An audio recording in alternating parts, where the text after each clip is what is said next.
And we're live. And we're live. John, it's been a few weeks. I mean, it has. We're in summer. You and I both have families, kids. I think we've done some cool adventures going around, but we're getting back into it. We are. Yeah, there's been many vacations, and I'm sure for most people another vacation or two before school starts up. But yeah, the kids are going back to school pretty soon here.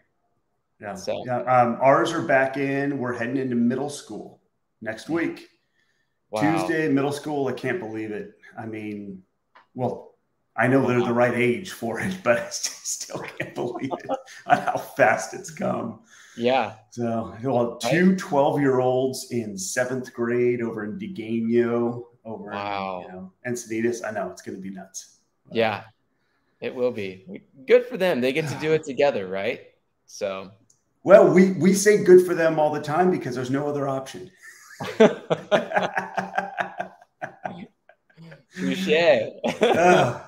I love it. Well, you're going to experience that soon with your guys. With kiddos, Jensen and Sage. Like, yeah, he's going to be going into 2nd grade. And Sage is, because of the way her birthday falls, is going to be in kindergarten a 2nd year. Okay. Even though cognitively she could be in 2nd or 3rd grade. Yeah. Well, that could be a whole nother topic on what goes on in the whole world of academia and all that stuff. Yeah. But it's not a bad thing that she'll be a little bit older going into school. I think that's okay. So. Oh, yeah. Well, I think it's completely fine. But yeah. Well, cool. And then also real estate hasn't stopped while we've been working and vacationing and, spending time with family. The market has continued to be bananas in a bunch of different ways. Right. Right. So let's kick it off. We always try to grab 2 to 3 articles, and I love the article that you found to start us off today, and this has to do with what everyone's familiar with Zillow. Let me post it on here, and I'll put up the banner. We got Zillow and Opendoor, and this was off Inman, and I think it was off Inman, right? Yeah, I believe so. Yeah. Yes. I put that link there, but it's basically Zillow that everyone's aware of. Everyone's been turning to, whether they like it or not. The consumer goes onto the internet, finds out what's going on, and Zillow gets your information, and then they also track what you're looking for. But the big thing is the iBuyer element of Zillow. Zillow shut that down about half a year ago, and that was shut down. And so they have gone to what was originally one of their competitors, Opendoor, and said, hey, listen, we may be a match made in heaven because you provide the value to the sellers. We have an abundance of people coming to check us out online, including those that are sellers. And they've basically said, hey, they've teamed up to see what they can do to, obviously to make money, but help the consumer. So exactly. Yeah. What did you get from this? Well, first off, I want to say that I like the Zillow and Opendoor with the heart on the bottom of the screen. I really like that, man. It's the little things, John. It's the little things. Yeah. It got me. So we all know that, Zillow, they flopped with their iBuyer program. Like you said, about a half a year ago, they shut all that down. They do get a lot of buyers coming, obviously, to look at the site. I would say that Zillow and Redfin are 2 of the biggest players, in the real estate industry in terms of search platforms that people use. And so they realize that they've had this hole in their bucket, and they do have people that will use them to help them with the home purchase process. but also they need to really focus on the other end of that, which is the seller side of things. And so what their goal is with Opendoor is, yes, to partner with them, because Opendoor generates millions of seller leads that Zillow could then plug into and optimize. So that's really the name of the game. Is it's I'll help you if you help me. Let's go ahead and combine our resources to optimize the amount of leads that we have coming in, both on the buyer side and on the seller side as well. So that was kind of the big high level takeaway from the article there. It does tie into our second article, but in general, Zillow realizes that they had this issue and they really needed to capitalize on the sellers as well, because the sellers are using their platform to gather information for how to price a property. Is the information that's on Zillow accurate about a particular property or home? All of those things. So why wouldn't that individual want to potentially lean into them, both on the buy side and on the sell side? Mm-hmm. Mm-hmm.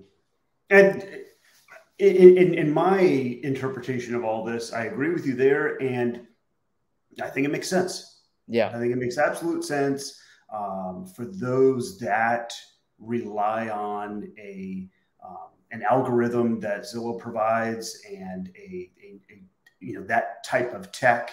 I think this fits absolutely perfect. It's the perfect puzzle piece to replace their previous iBuying option. And I think there will be sellers that also benefit from this, and that it works out quite well because they do use Zillow, and all of a sudden, boom, here's your option. Here's your cash offer from Opendoor. And right. I'm not going to, I'm not going to tear apart an idea that actually does provide value to customers. So, right. For the right customers. Yeah. Well, that's what we'll be getting to in our next article, right? As far as what's happening there. But I think this is important for people to be aware of, because some people out there haven't heard of Opendoor. There are other type of iBuying companies that you and I have chatted about. You and I have thrown around their names. Opendoor is one of the larger ones. But again, the concept and really the service that they're offering is legitimate. You know what I mean? They have purchased a high volume of real estate throughout the nation, and have provided those with a service that for many, I imagine it was they were grateful for it, and they appreciated what they received. So it's a completely valid service, and I think that it's good that there are options out there. I mean, I would rather people turn to this than turn to pulling off the freeway and seeing that sign that just says, "Hey, I'll buy your house for cash." Right. Because at least you're going to be dealing with someone that has the right, or basically that is licensed and that is actually being reviewed. Right. But I keep on wanting to go back into our next article. So yeah, I know. Yeah.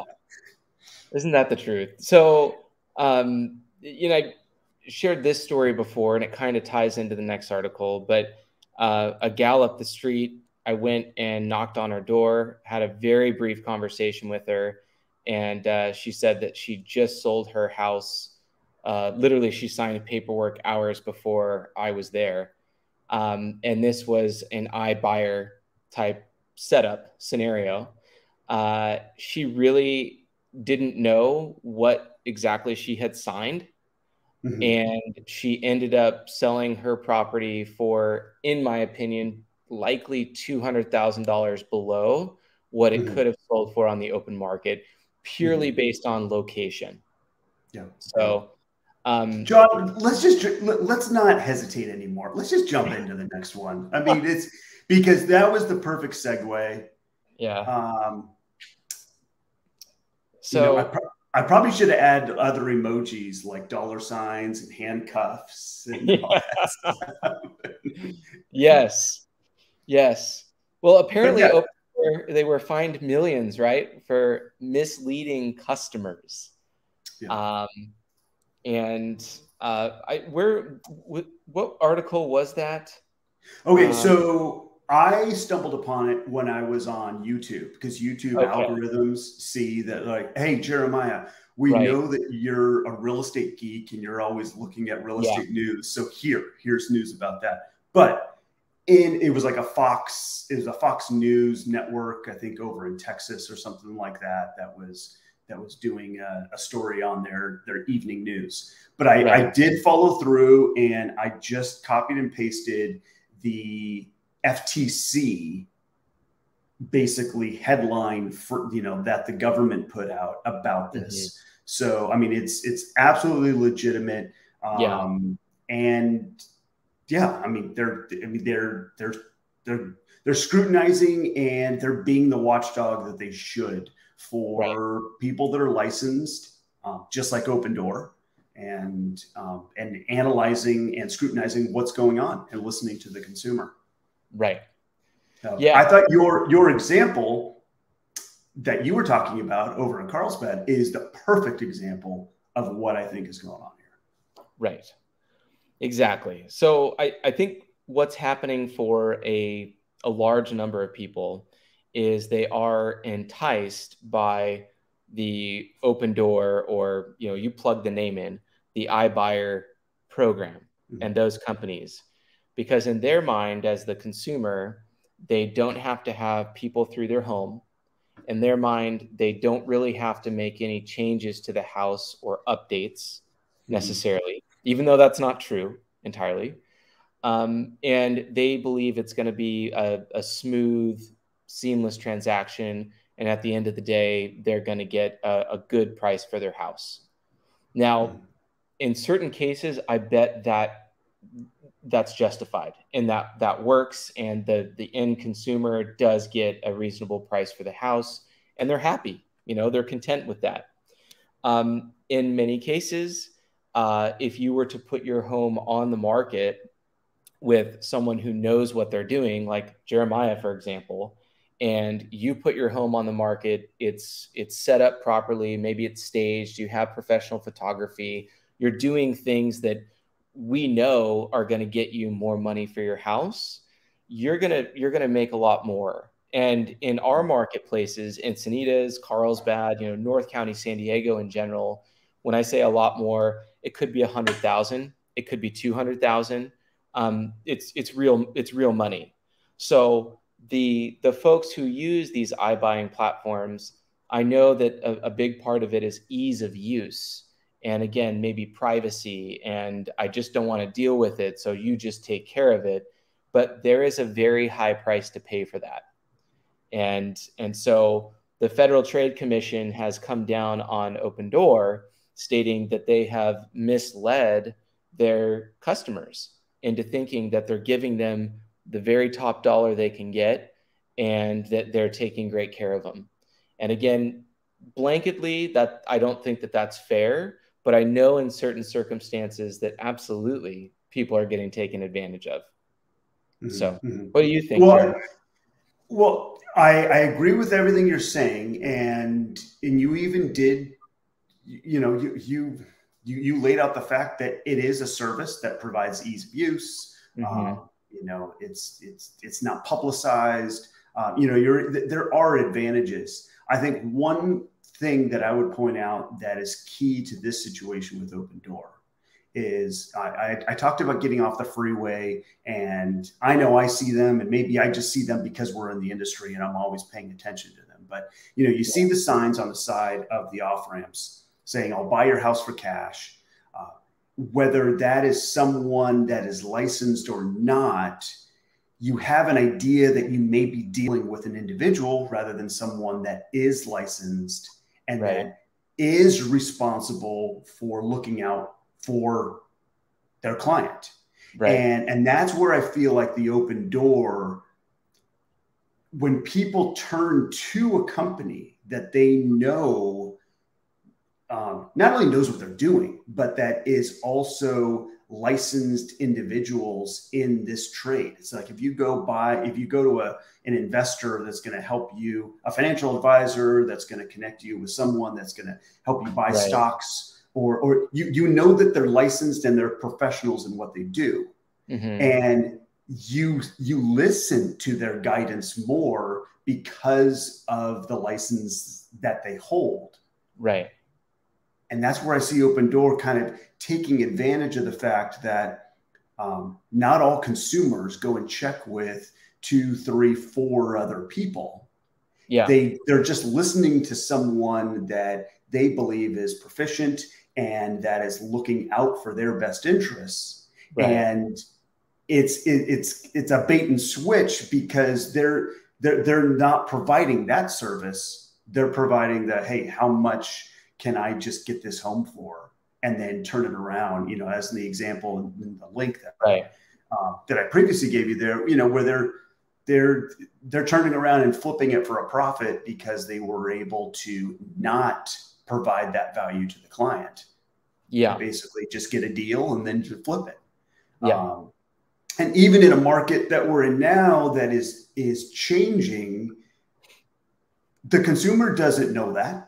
And the consumer doesn't know what their home was worth for the first part. So whether it was the example that was in the Fox News article where it was a $250,000 home or it's $1 million home, it really doesn't matter, because if that individual or that iBuyer that bought that place in Carlsbad that you were talking about, it's if the consumer doesn't know from the get-go how much their place is worth and they're taking verbatim whatever this iBuyer saying, right, and because they have a license number tied to it, they think, well, this person has to be fair with me, and quite frankly, they should be. And that's why I'm glad to see the FTC involved in just saying, no, you can't mislead the consumers. So exactly. I mean, you and I've chatted at length about the thin margins that some of these companies run on. But again, at the end of the day, you can't take advantage of your position to affect these people. And that's right. So when you look at it effectively, if somebody like an Opendoor, that company is going to buy a property from you and then turn around and put it back on the market, you got to kind of scratch your head and take some ownership for that as the original seller, right, of the property, and go, well, who do they actually work for then? And is that in my best interest to entertain that? I mean, it seems like a no-brainer, right? But many people don't take that next step and don't do the research, like you said, and ask themselves, well, why would they want to pick it up for this price? And then I saw what they did to my neighbor's house, and they just put it on the market again. And guys, that's how they're making money. And there's a cost associated with the quote unquote ease of use, right, that you get with these iBuyer programs. I ran into this actually with a good friend of mine about 3 or 4 months ago, and he was leaning towards using just an iBuyer program. And I was there obviously as his friend to support him. And yes, this is what I do. I help people buy and sell residential real estate. But I just posed a few questions. And at the end of the day, in this case, they were kind of indecisive. And now those offers are no longer on the table from the iBuyers. But he had a couple of them line up and, go through the dog and pony show, give him what they felt the property was worth. You have to read the contract, and you have to understand what the fine print means. And I still don't understand why, for most people, this being kind of at least here, I would imagine, the largest investment that someone will make, why they wouldn't ask for a referral for a friend, family member, or go back and use the realtor that they used before, right? If that realtor is still in contact with them. So all that to say, I would talk to somebody who's a pro in your area and who actively helps people buy and sell homes in your specific area. Yeah. Yeah. Yeah, no, it is. It is so, there's no generalizations in our marketplace right now. And I know we're going to talk about that later about the actual market, but everything is so hyper-focused in certain areas. I agree with you that in general, I have that same, I scratch my head in the same way. You know what I mean? Why people would do that. I understand there are subsets of sellers that just, you know what, they don't care. You know, they inherited it from a family member that they didn't know that well. They don't know the area. They just want to cash out, and they're willing to pay the convenience fee of just having it just done.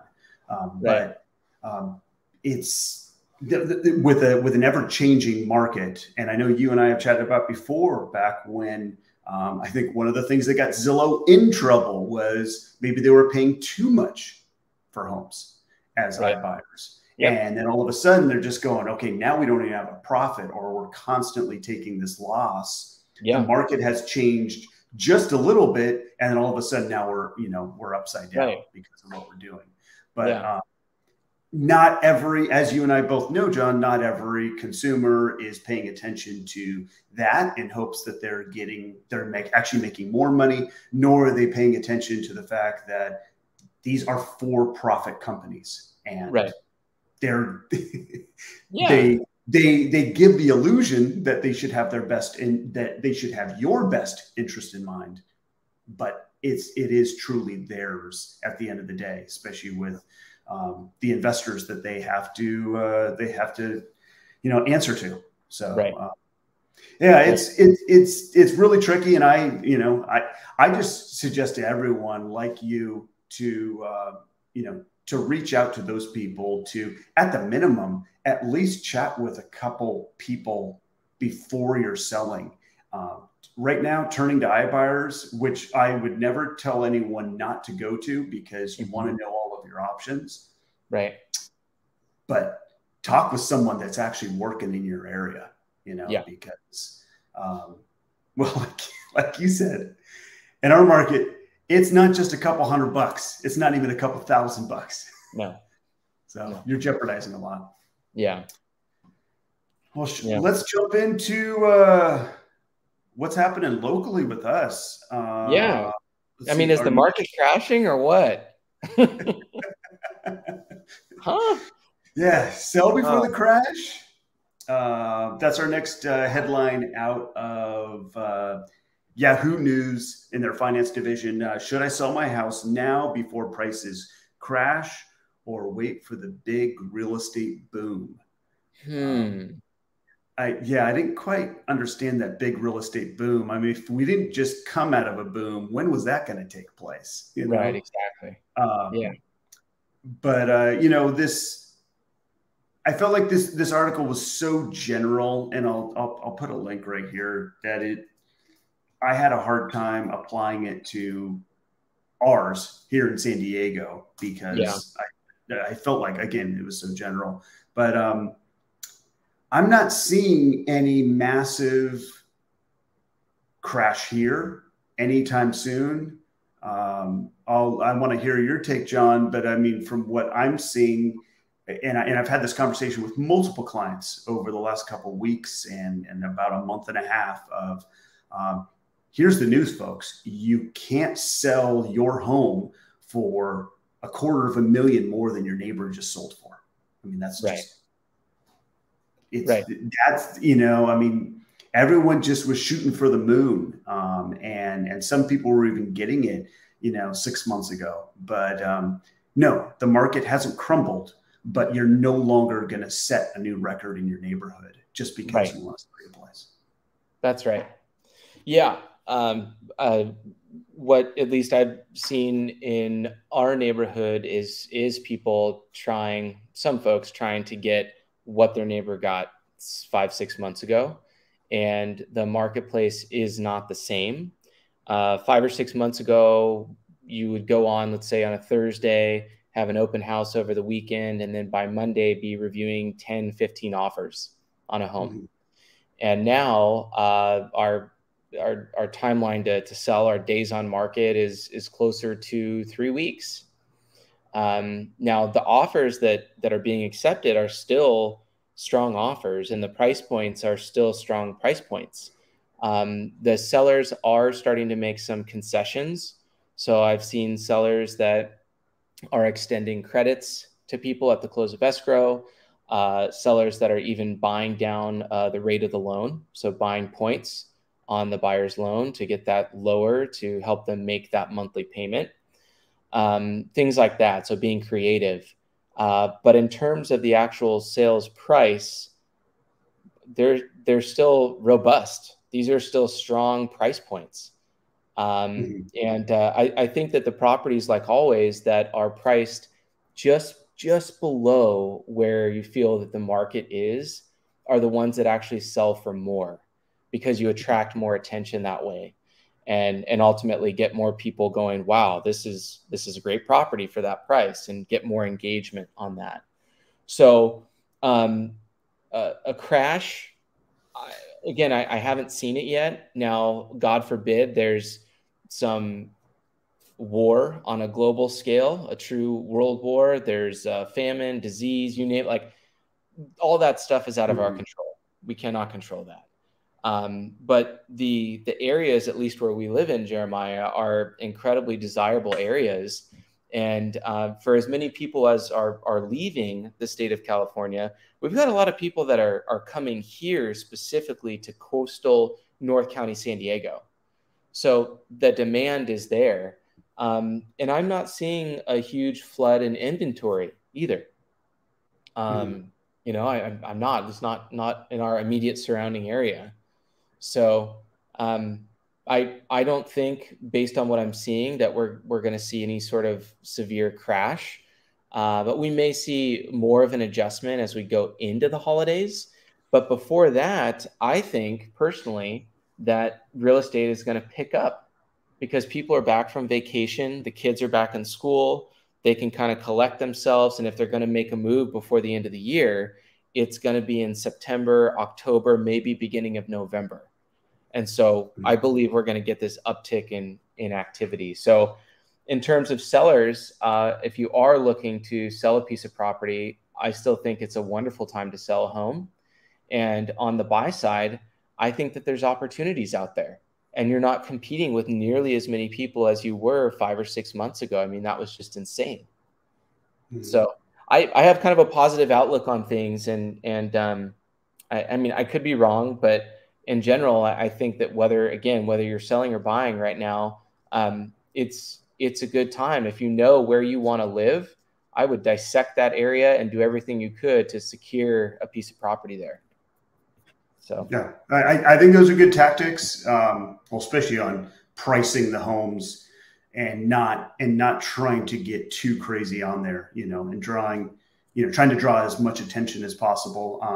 I think that was on point. As far as your timeline goes, I think it's just hard to speculate. I do think that we're going to continue to see the inventory slowly increase. I know, comparing this time to last year, we're up about 25% just for, last July to this past July. So that doesn't surprise me, because I think you and I, John, have both seen a little more inventory coming on in those areas. The rates, I just checked before we got on here. I'm showing we're still close to 5% at 5.2 for a national rate. Right. And yes, that has, or that did spike about 45, 60 days ago.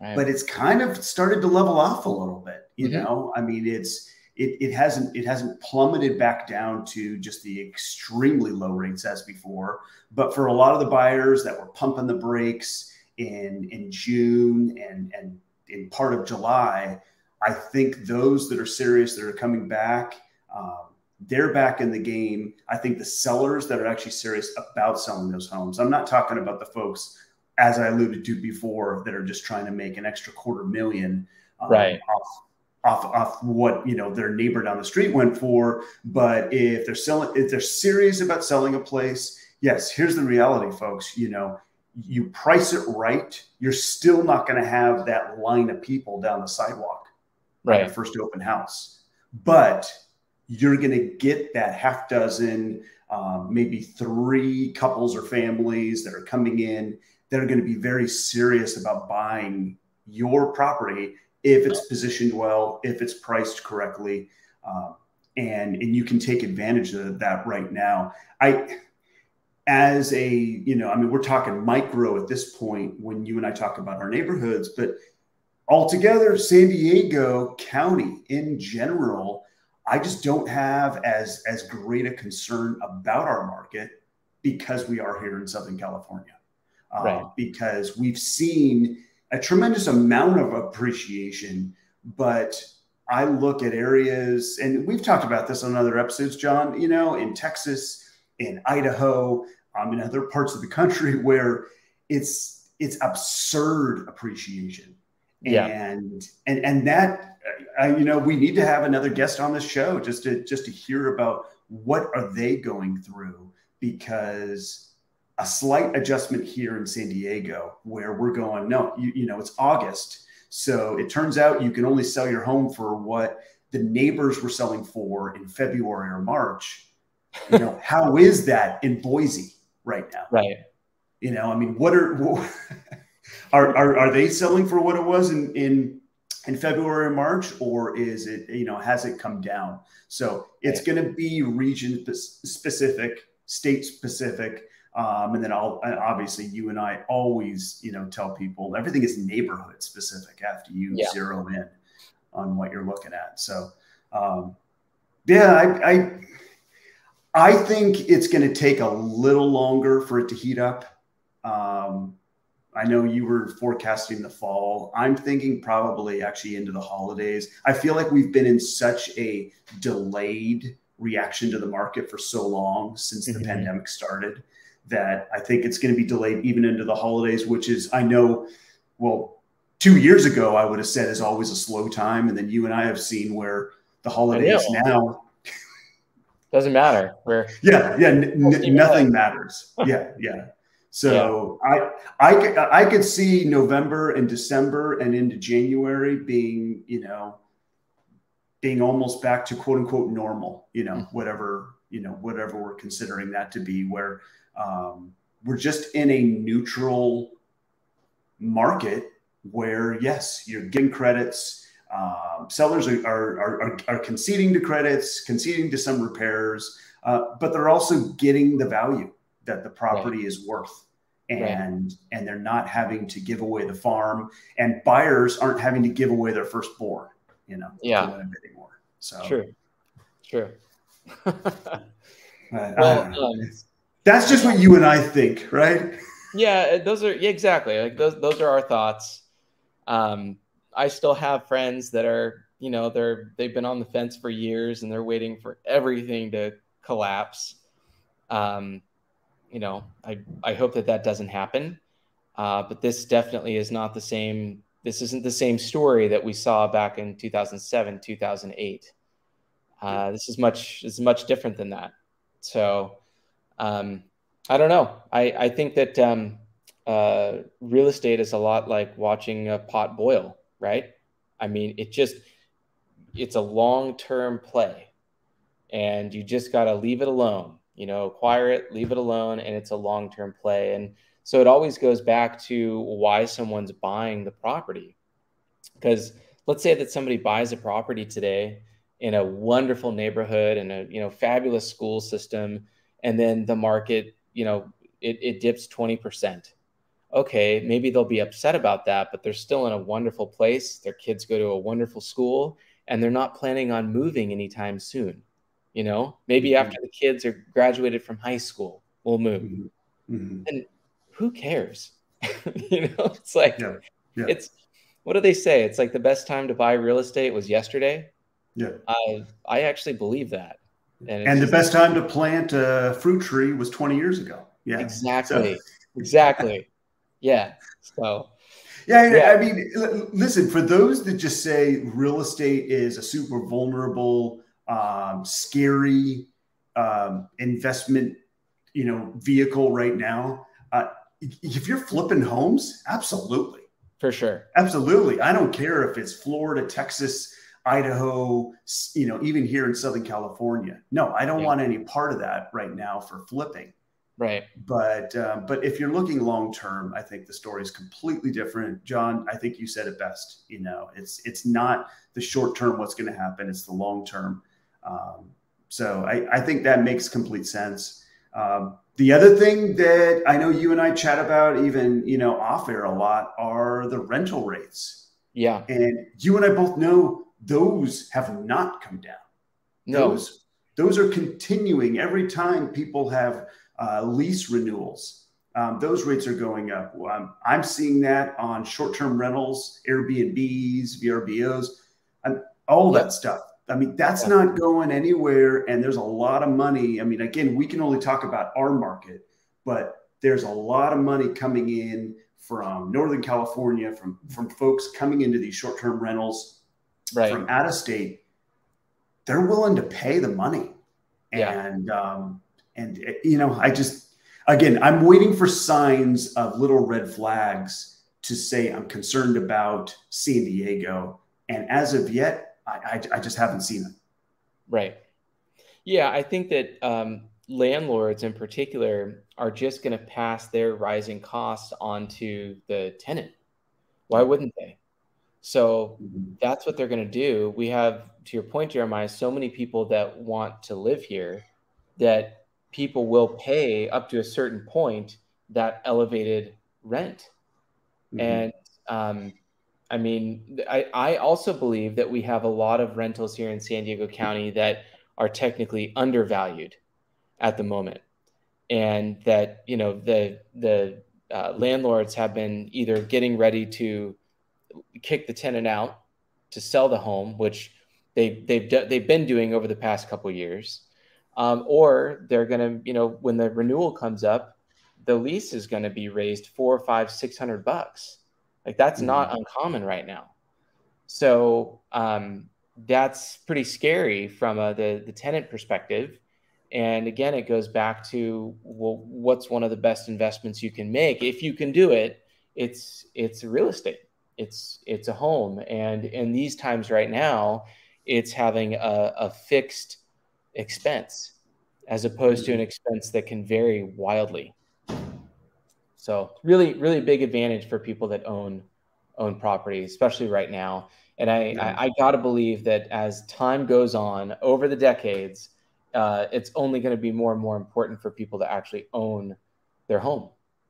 Oh yeah. Yeah. I mean, 100%. Obviously this is coming from you and I, we're both real estate agents. But I can't disagree with that. And John, you and I both work with folks on all spectrums of real estate investment. We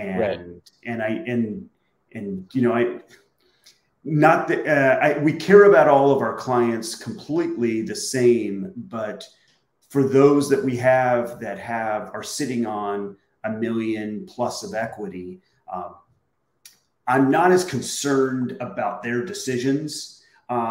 I just keep on thinking, especially with dads like you and I, that we have kids.